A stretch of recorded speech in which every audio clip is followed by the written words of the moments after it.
Hey, Pop-Tarts, back for the Quarantine Read Aloud Series. Today, we are going to be reading Chapter 17 of Lauren Tarshis' I Survived the Attack of the Grizzlies, 1967. If you missed Chapter 16, you definitely need to listen to that before you continue on listening to this Chapter 17. Enjoy.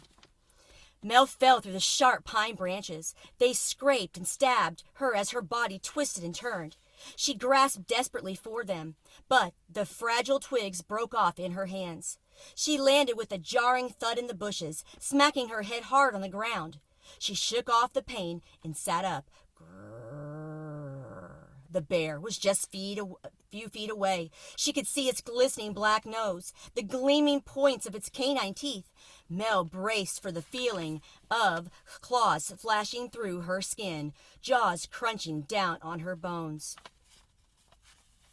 She gripped a long, sharp branch that must have broken off as she was falling. She sat up and held it out in front of her. A ridiculous weapon, that little stick. She wouldn't have been surprised if the grizzly had laughed. Mel heard something rustling in the bushes right in front of her, probably some terrified squirrel.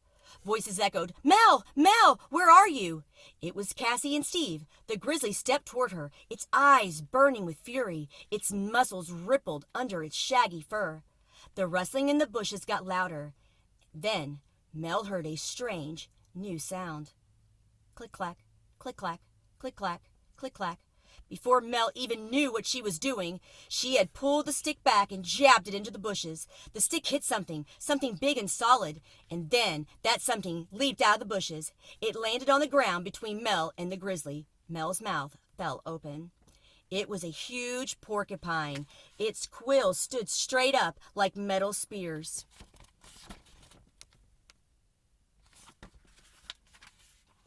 The bear reared up into its hind legs. It let out an ear-splitting roar. Not of fury. The sound was high-pitched, ragged, almost a cry.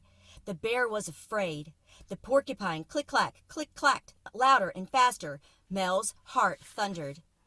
In that moment, everything seemed to disappear. The voices shouting her name, the footsteps closing in, the flashlight beams getting closer and closer. At that moment, it was just the three of them. The grizzly, the porcupine, and Mel. 3 terrified animals alone in the wild. And that concludes Chapter 17. And we'll get back with Chapter 18 next time we meet. Have a great weekend. Bye.